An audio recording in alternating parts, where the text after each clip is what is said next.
নির্বাচনের আগে গণভোট সহ ৫ দফা দাবিতে রাজধানীতে পদযাত্রা কর্মসূচি পালন করছে জামায়াতে ইসলামী সহ সমমনা ৮ দল। দর্শক, সংবাদ সংগ্রহে আপনাদের এখন নিয়ে যাচ্ছি পল্টনে। সেখানে আছেন আমাদের বিশেষ প্রতিনিধি মুহিবুল্লাহ। মুহিব, শুনতে পাচ্ছেন? কর্মসূচিতে নেতারা কি বলছেন, আমাদের বিস্তারিত জানাবেন সেখানকার পরিস্থিতি।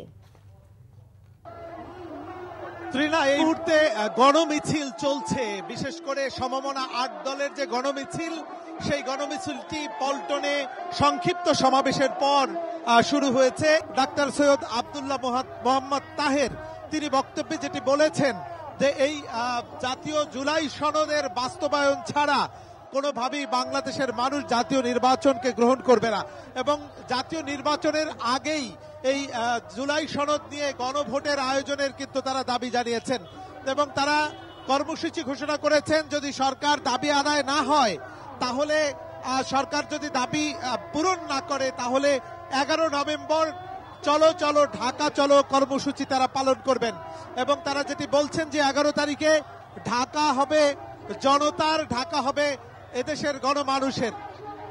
এবং তারা বলেছেন যে এখনো পর্যাপ্ত সময় রয়েছে জাতীয় নির্বাচনের আগে গণভোট আয়োজনের। নির্বাচনের তফসিল ঘোষণা করা হলেও তারপরেও চাইলে কিন্তু তাদের দাবি যে তারপরেও চাইলে সরকার গণভোট গ্রহণ করতে পারে। তবে এই সোজা একেবারে তারা স্পষ্ট করেই বলেছেন, যদি তাদের দাবি আদায় না হয় এবং সোজা আঙ্গুলে যদি ঘি না ওঠে, তাহলে তারা আঙ্গুল বাঁকা করতে বাধ্য হবেন। তো এই মুহূর্তে গণমিছিলটি প্রধান উপদেষ্টার কার্যালয় যমুনার অভিমুখে যাচ্ছে, সেখানে তাদের স্মারকলিপি দেওয়ার কথা রয়েছে। তো এই ছিল আমার কাছে পল্টন এলাকা থেকে সমমনা ৮ দলের গণমিছিলের কার্যক্রম। আপনাকে ধন্যবাদ।